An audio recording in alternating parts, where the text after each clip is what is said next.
폴란드 공군의 자존심이 무너진 순간이었습니다. 3000시간 비행 경험을 가진 에이스 파일럿이 한국행 명령을 받았죠. 삼성 갤럭시나 만들던 나라가 전투기를 교육한다고요? 말도 안 된다 생각했답니다. K-팝이나 부르는 나라에서 뭘 배울 게 있겠냐는 조롱이 이어졌습니다.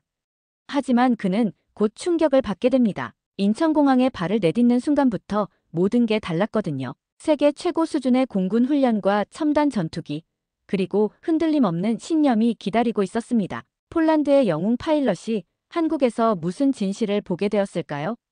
이 이야기는 단순한 군사 교류가 아니라 한 남자의 인생을 완전히 바꾼 여정이었습니다. 2022년 11월 폴란드 공군 본부 회의실이 발칵 뒤집혔습니다. 저는 마렉 코발스키, 40살의 폴란드 공군 엘리트 전투조 종사였죠. F-16 비행시간 3000시간, 나토 최우수 조종사 2회 수상이라는 화려한 경력의 소유자였습니다. 그런 제가 한국에서 전투기 교육을 받아야 한다는 소식을 들었을 때 분노가 치밀어 올랐죠. 회의실에 모인 고위 장교들의 표정은 하나같이 일그러져 있었습니다. 브로니스와프 대령이 책상을 내리치며 고함을 질렀죠. 삼성 갤럭시나 만드는 나라가 전투기를 만든다고 이게 말이 되는 소리냐고 말입니다. 2차 대전 당시 영국 공군과 함께 나치에 맞서 싸운 자랑스러운 역사를 가진 폴란드 공군이 아시아의 작은 나라에서 교육을 받는다는 것은 모욕 그 자체였습니다. K-팝이나 듣는 애들이 만든 장난감 비행기겠지. 진짜 전투기는 미국, 프랑스, 러시아만 만들 수 있다는 젊은 소령의 빈정거림에 다른 장교들도 고개를 끄덕였습니다. 6.25 전쟁 때 우리가 의료 지원을 보내준 나라.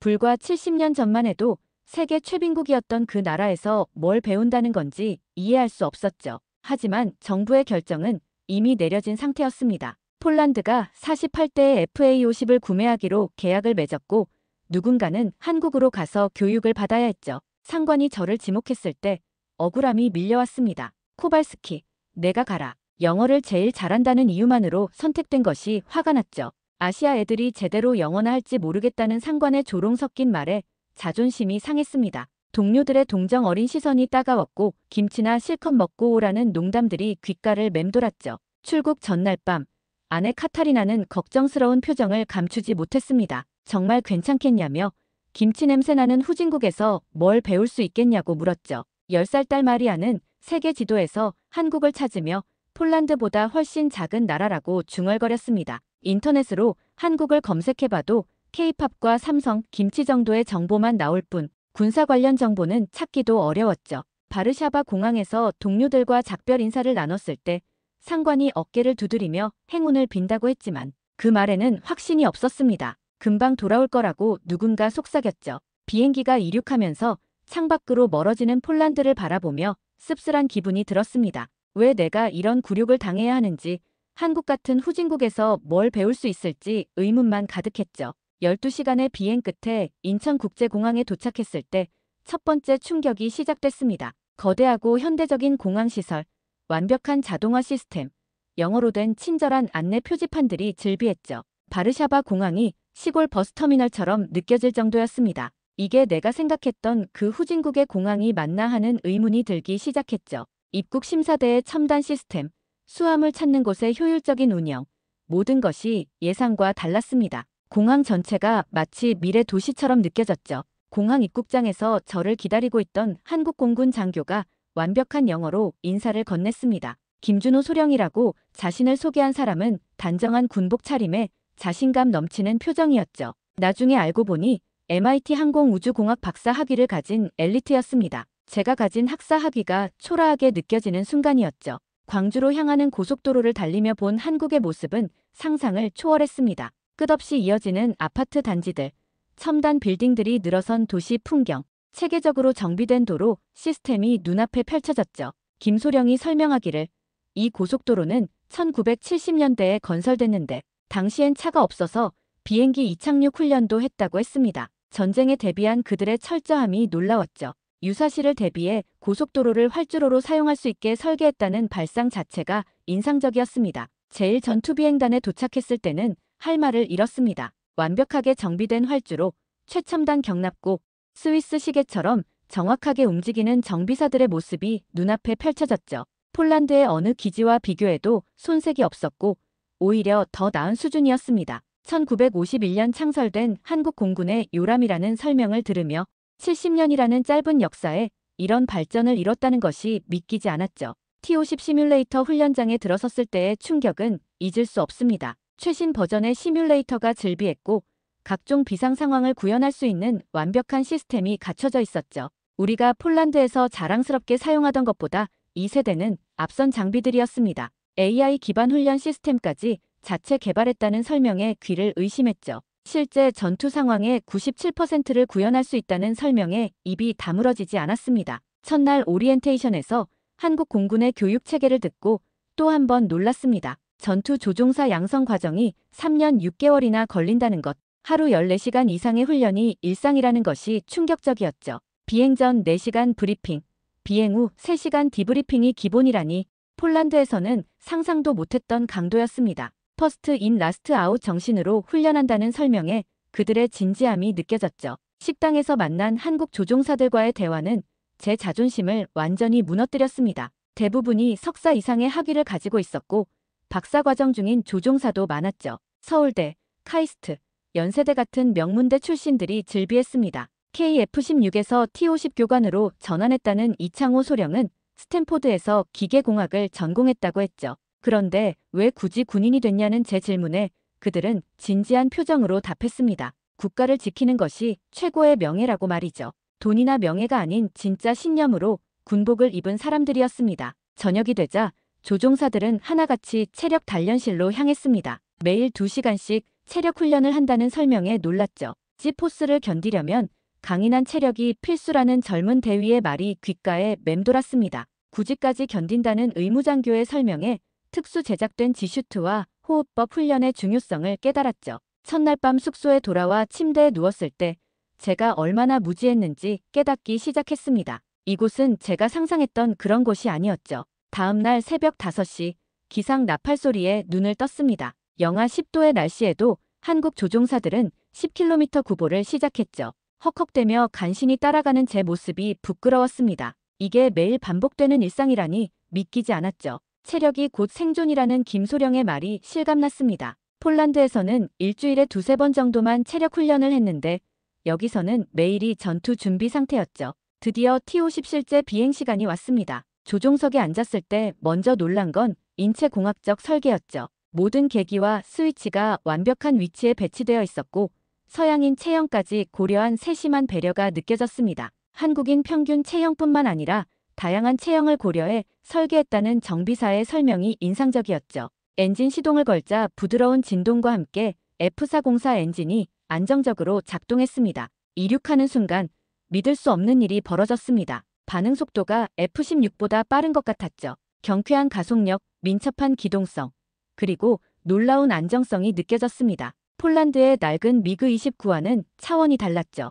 굳이 기동에 들어갔을 때도 기체는 안정적이었고 특수 개발된 G슈트 덕분에 제 몸도 버틸만 했습니다. 이 정도면 경공격기가 아니라 준 전투기 수준이라고 생각했죠. 편대비행 훈련에서 한국 조종사들의 실력을 제대로 실감했습니다. 칼 같은 대형 유지, 정확한 고도와 속도 조절, 1m의 오차도 없는 완벽한 편대비행이 펼쳐졌죠. 나토 훈련에서도 이런 수준은 본 적이 없었습니다. 리더의 지시에 0.1초의 시차도 없이 반응하는 모습은 예술 그 자체였죠. 좌선의 30도라는 지시에 모든 기체가 일사불란하게 움직이는 모습에 감탄했습니다. FA-50 전환 교육이 시작됐을 때 다시 한번 놀랐습니다. A사 레이더 시스템, 최신 무장 통제 시스템, 전자전 장비까지 모두 최신 기술이었죠.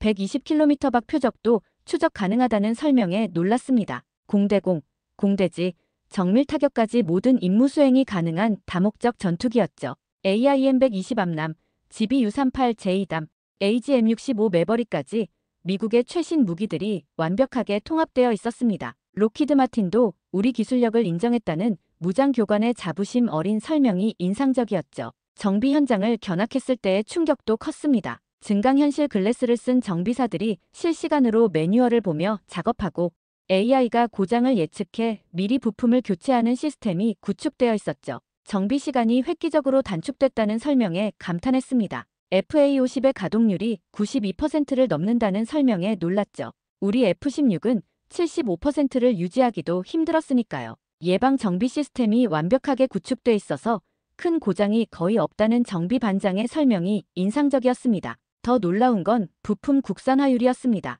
주요 부품의 70% 이상을 국내에서 생산한다는 것, 엔진만 수입하고 나머지는 거의 다 자체 기술로 만든다는 사실이 충격적이었죠. 15년간의 연구개발 끝에 이뤄낸 성과라는 기술, 장교의 설명을 들으며 한국의 기술력을 완전히 재평가하게 됐습니다. 야간 비행훈련은 또 다른 경험이었습니다. 한국 공군은 야간 비행훈련 시간이 전체의 35%가 넘는다고 했죠. 북한의 야간 침투에 대비하기 위해서라는 설명에 그들의 절박함이 느껴졌습니다. 실전은 날씨를 가리지 않는다는 기상 장교의 말처럼 기상이 나빠도 훈련을 강행하는 모습이 인상적이었죠. 칠흑 같은 어둠 속에서 계기만 보고 비행하다가 실수로 고도를 급격히 낮췄을 때 김소령의 침착한 음성이 들렸습니다. 고도 주의, 계기를 믿으세요. 질책 대신 조언을 해주는 그의 프로페셔널함에 감동했죠. 3주차가 되면서 실전 모의 공중전 훈련이 시작됐습니다. 2대2 BFM에서 저는 처참하게 격추당했죠.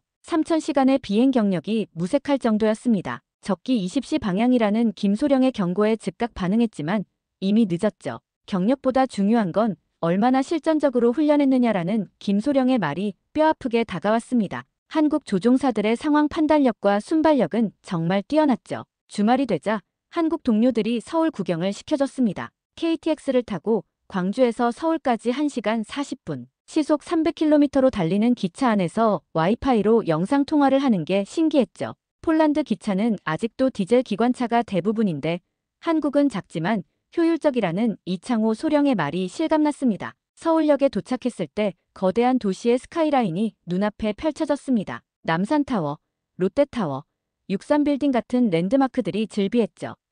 서울은 1000만 인구의 메가시티라는 김소령의 설명이 인상적이었습니다. 지하철을 타고 이동하면서 놀란 건 시스템의 체계성이었죠. 모든 역에 번호가 있어서 외국인도 쉽게 이용할 수 있었고 깨끗한 차량과 정확한 시간, 그리고 어디서나 터지는 와이파이까지 유럽의 어느 도시보다 편리했습니다. 전쟁기념관에서 6.25 전쟁 자료들을 보며 한국이 겪은 아픔과 그것을 극복한 저력을 느꼈습니다. 특히 폴란드 의료지원단 사진을 보며 부끄러움을 느꼈죠. 우리가 도와준 나라가 아니라 우리보다 훨씬 큰 고통을 극복한 나라였던 겁니다. 전쟁으로 모든 것이 파괴됐던 이곳이 70년 만에 이런 발전을 이뤘다는 것이 기적처럼 느껴졌죠. 한국 전쟁을 이해하지 못하면 한국을 이해할 수 없다는 김소령의 말이 가슴에 와닿았습니다. 점심으로 먹은 삼계탕의 맛은 잊을 수 없습니다. 여름엔 뜨거운 음식으로 더위를 이긴다는 이열치열의 개념이 흥미로웠죠. 인삼과 대추, 찹쌀이 들어간 닭요리는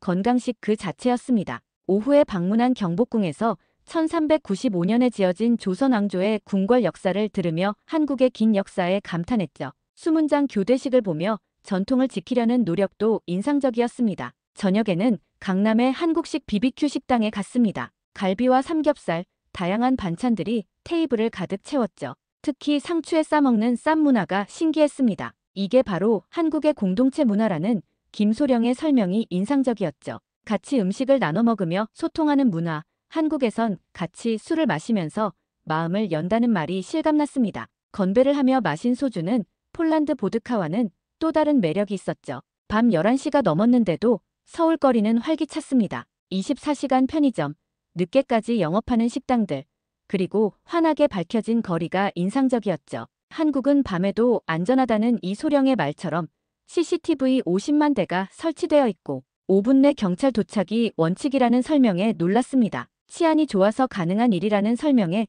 한국 사회의 안정성을 실감했죠. 다음 날 부산으로 향했습니다. KTX로 2시간 반이면 한반도 남쪽 끝에 도착한다는 것이 놀라웠죠. 부산은 한국 제2의 도시라는 설명을 들으며 창밖 풍경을 감상했습니다. 해운대 해변의 아름다움, 자갈치 시장의 활기, 광안대교의 야경까지 모든 것이 인상적이었죠. 한국 전쟁 때 부산은 임시 수도였고 이곳에서 대한민국이 버텼다는 김소령의 설명이 가슴에 와닿았습니다. 1970년대만 해도 작은 어촌이었다는 곳이 이렇게 발전했다는 것이 믿기지 않았죠. 넷째 주 김소령과 함께한 야간 초계 비행은 특별한 경험이었습니다. 한반도 상공을 날며 북쪽을 바라봤을 때 불빛이 거의 없는 어둠이 펼쳐져 있었죠. 남쪽의 화려한 불빛과 대조되는 모습이 충격적이었습니다. 저 북쪽 불빛 없는 곳이 북한이고 우리가 지켜야 할 이유라는 김소령의 말이 무겁게 다가왔죠. 그 순간 깨달았습니다. 한국 공군의 강함은 단순한 기술력이 아니라 절박함에서 나온다는 것을 말이죠. 휴전 중인 나라, 언제든 전쟁이 재개될 수 있는 상황에서 살아가는 그들의 긴장감과 책임감이 이런 발전을 이끌어낸 것입니다. 우리는 스스로를 지켜야 한다는 절박함이 있었다는 비행단장의 말이 인상적이었죠. 그래서 교육에 투자하고 기술을 개발하고 끊임없이 훈련하는 것이라는 설명에 고개가 끄덕여졌습니다. 다섯째 주 공대지 실사격 훈련에 참가했습니다. FA-52 발사한 GBU-38이 목표물을 정확히 명중시켰을 때의 쾌감은 대단했죠. CP 3m 이내라는 정확도는 F-16과 동등한 수준이었습니다. 가격은 절반인데 성능은 동등하다니 가성비가 뛰어난 전투기라는 생각이 들었죠. 정밀 유도 폭탄 운용도 가능하고 공대공 미사일도 장착할 수 있다는 무장교관의 설명이 자랑스러워 보였습니다. 여섯째 주가 되자 저는 완전히 다른 사람이 되어 있었습니다. 매일 새벽 구보가 일상이 되었고 14시간 훈련도 당연하게 받아들였죠. 모든 가능성에 대비하고 0.1%의 실수도 용납하지 않는 한국 공군의 훈련 문화에 적응했습니다. 한국 공군의 훈련 방식이 정말 인상적이라고 김소령에게 말했을 때 김소령은 미소를 지으며 답했죠. 이제 이해하시는군요. 왜 폴란드가 한국 전투기를 선택했는지 말입니다. 어느 날 저녁 김소령이 개인적인 이야기를 들려줬습니다. 할아버지가 6.25 참전 용사로 미그-15와 싸우다 전사하셨다는 이야기였죠. 아버지도 공군 조종사였고 대를 이은 군인 정신이 인상적이었습니다. 그분들 덕분에 제가 하늘을 날 수 있다며 이 나라를 지키는 건 의무라고 말하는 김소령의 눈빛에서 진정한 군인 정신을 봤습니다. 저도 할아버지가 2차 대전 때 영국에서 싸웠다고 말했을 때 우리는 서로 다른 나라, 다른 세대지만 같은 하늘을 나는 전우라는 동질감을 느꼈죠. 일곱째 주 종합전술훈련에서 4대4 대규모 공중전이 벌어졌습니다. 블루팀과 레드팀으로 나뉘어 치열한 모의 전투를 펼쳤죠. 저희 팀이 승리했을 때 한국 동료들이 진심으로 축하해줬습니다. 굿잡 야체크, 완벽한 팀워크였다는 칭찬에 처음으로 인정받은 기분이었죠. 개인의 영웅주의를 추구하지 않고 전체의 승리를 중시하는 한국 공군의 팀워크 정신이 인상적이었습니다. 전체의 승리가 개인의 승리라는 편대장의 말이 가슴에 와닿았죠. 회식 자리에서 소주를 마시며 진솔한 대화를 나눴습니다. 처음엔 솔직히 한국을 무시했다고 고백했을 때 이창호 소령이 웃으며 답했죠. 이해한다고. 우리도 30년 전엔 폴란드를 부러워했다고 말입니다. 1990년대 초 폴란드가 민주화됐을 때 한국은 아직 군사 정권이었다는 사실에 놀랐습니다. 역사의 아이러니였죠. 한때 우리가 앞섰지만 지금은 완전히 역전된 상황이었습니다. 식사 시간에도 대화는 계속됐습니다. 폴란드 공군의 전통은 뭐가 있냐는 이 소령의 질문에 나토 훈련 경험을 공유했죠. 발트해 상공 초계 임무도 수행한다고 설명했을 때 서로의 경험을 나누며 전문성을 인정하는 분위기가 형성됐습니다. 주말 축구 시합에서 한국 공군 대 폴란드 공군의 농담 섞인 대결이 있었죠. 1대1 무승부로 끝났지만 우정은 더욱 돈독해졌습니다. 언어는 달라도 하늘을 나는 전우라는 동질감이 우리를 하나로 만들었죠. 체력 단련 시간에는 함께 구보를 했습니다. 하나, 둘, 셋, 넷 구령에 맞춰 뛰며 동료애를 키웠죠. 힘들 때 서로 격려하며 완주하는 모습에서 진정한 팀워크를 느꼈습니다. 시뮬레이터에서 비상상황 훈련을 받을 때는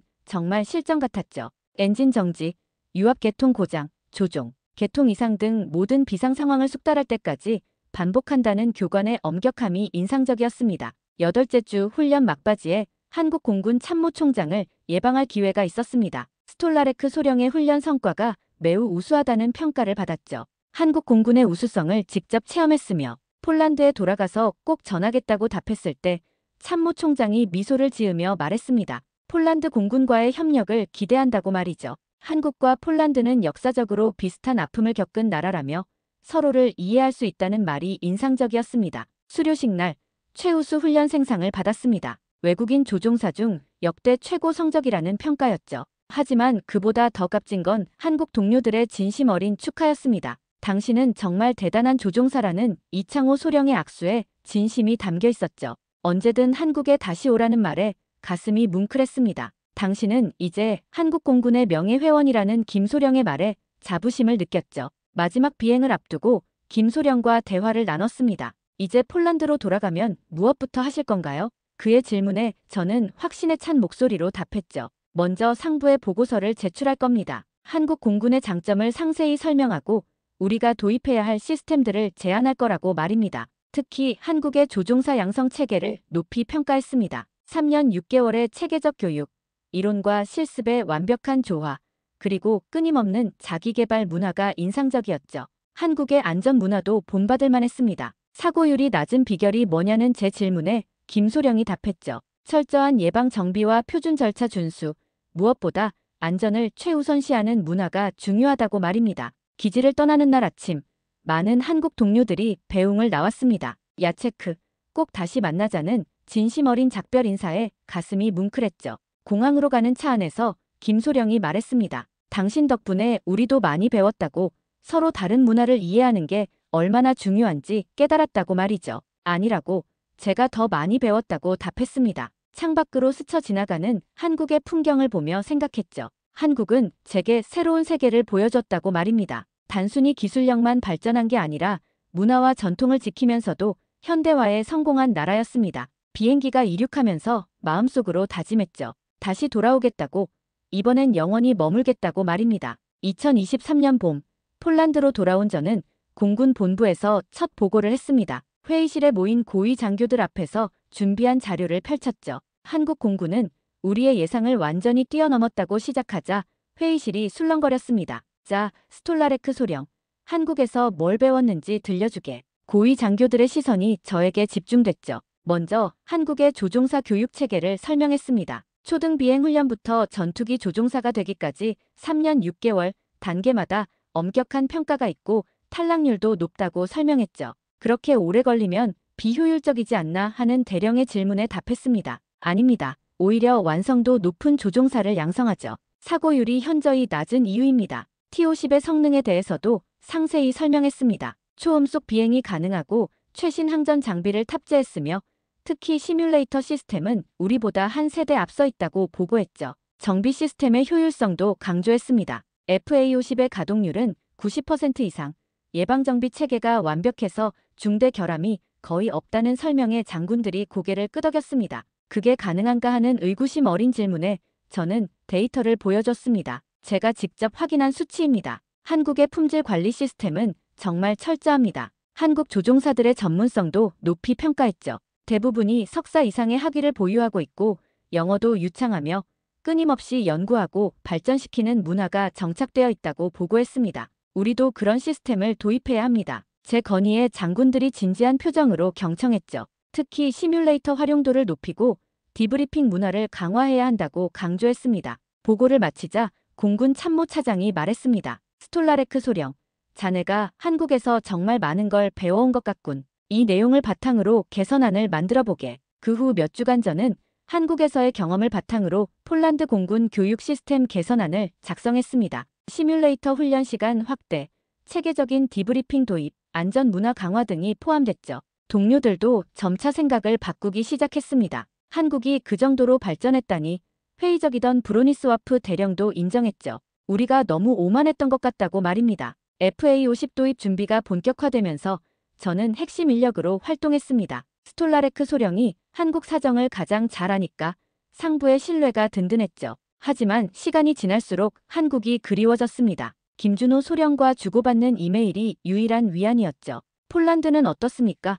한국이 그립지 않으세요? 그의 질문에 솔직히 답했습니다. 매일 그립다고 말이죠. 어느 날 밤 아내와 진지한 대화를 나눴습니다. 여보, 내가 한국으로 돌아가고 싶다고 하면 어떻게 생각해? 카타리나는 잠시 침묵하다가 답했죠. 당신이 그곳에서 정말 행복해 보였어요. 딸 마리아도 한국 이야기를 들을 때마다 눈을 반짝였습니다. 아빠, 한국 가고 싶어요. 2023년 여름, 저는 중대한 결심을 했습니다. 35년간의 군 생활을 마무리하고 새로운 도전을 하기로 한 거죠. 한국에서 새 삶을 시작하고 싶다고 상부에 보고했을 때 모두가 놀랐습니다. 스톨라레크 소령이 한국에 가면 양국 군사 협력에도 도움이 될 것이라는 참모총장의 격려가 힘이 됐죠. 저녁식 날 많은 동료들이 축하해줬습니다. 한국에서 행복하길 바란다, 야체크. 브로니스와프 대령의 악수에는 진심이 담겨 있었죠. 2023년 가을, 저는 다시 인천공항에 도착했습니다. 이번엔 관광객이 아닌 이민자로서였죠. 김준호 소령이 공항에 마중 나와 있었습니다. 다시 오신 걸 환영합니다, 마렉. 반가운 재회였죠. 이번엔 영원히 머물 겁니다. 제 대답에 김소령이 활짝 웃었습니다. 한국항공우주산업체 취업은 순조로웠습니다. 한국어 실력은 부족했지만 전투기 조종 경력과 양국 공군에 대한 이해가 강점이었죠. 당신 같은 인재가 꼭 필요했다는 회사 대표의 말이 든든했습니다. 제 역할은 한국 항공 기술을 해외에 소개하는 것이었고 특히 동유럽 시장 개척에 주력했죠. 폴란드 공군 출신이 한국 전투기를 추천하니 신뢰도가 높다는 평가를 받았습니다. 주말엔 한국어 학원에 다녔습니다. 안녕하세요. 저는 야체크입니다. 서툰 한국어지만 한국인들은 격려해줬죠. 정말 잘하시네요. 한국 생활에 적응하면서 놀라운 점들이 많았습니다. 치안의 안전함, 대중교통의 편리함, 그리고 빠른 인터넷이 인상적이었죠. 폴란드보다 살기 편한 것 같다는 아내의 말에 동의했습니다. 2024년 FA52 폴란드에 인도되기 시작했습니다. 저는 기술 자문으로 폴란드를 방문했죠. 스톨라레크, 내가 옳았어. 옛 동료들의 반응이 뿌듯했습니다. 폴란드 조종사들의 한국 파견 교육도 시작됐고 한국은 정말 대단한 나라더군 하는 후배들의 변화된 인식이 기뻤죠. 한국에서의 삶은 나날이 안정됐습니다. 서울 근교에 작은 집을 마련했고 딸 마리아도 한국 학교에 잘 적응했죠. 아빠, 저 한국 친구들이 많이 생겼어요. 주말이면 가족과 함께 한국 곳곳을 여행했습니다. 제주도의 아름다운 자연, 경주의 유구한 역사, 강원도의 설경을 보며 한국의 매력에 빠졌죠. 2025년 현재 저는 한국 영주권을 취득했습니다. 조만간 귀화 신청도 할 예정이죠. 이제 당신도 거의 한국인이네요. 동료들의 농담이 진담으로 들립니다. 가끔 폴란드가 그립기도 하지만 후회는 없습니다. 한국은 제게 새로운 인생을 선물했으니까요. 편견을 버리고 열린 마음으로 다가갔을 때 놀라운 세계가 펼쳐졌죠. 얼마 전 김준호 소령, 이제는 중령이 된 김중령을 만났을 때 그가 말했습니다. 야체크, 당신은 한국과 폴란드를 잇는 가교입니다. 맞습니다. 그게 제 새로운 사명이죠.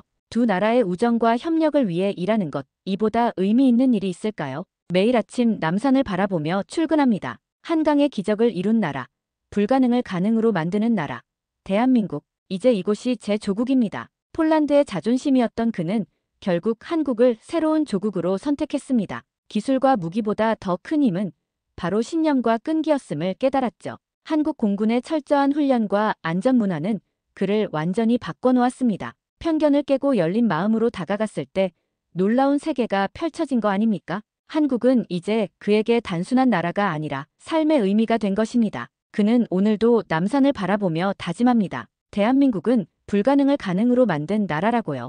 여러분은 어떻게 보셨나요? 감동적이지 않았습니까? 좋아요와 구독, 그리고 댓글은 더 좋은 이야기를 만드는 힘이 됩니다. 여러분의 생각도 꼭 남겨주세요. 다음 이야기에서 다시 만나겠습니다.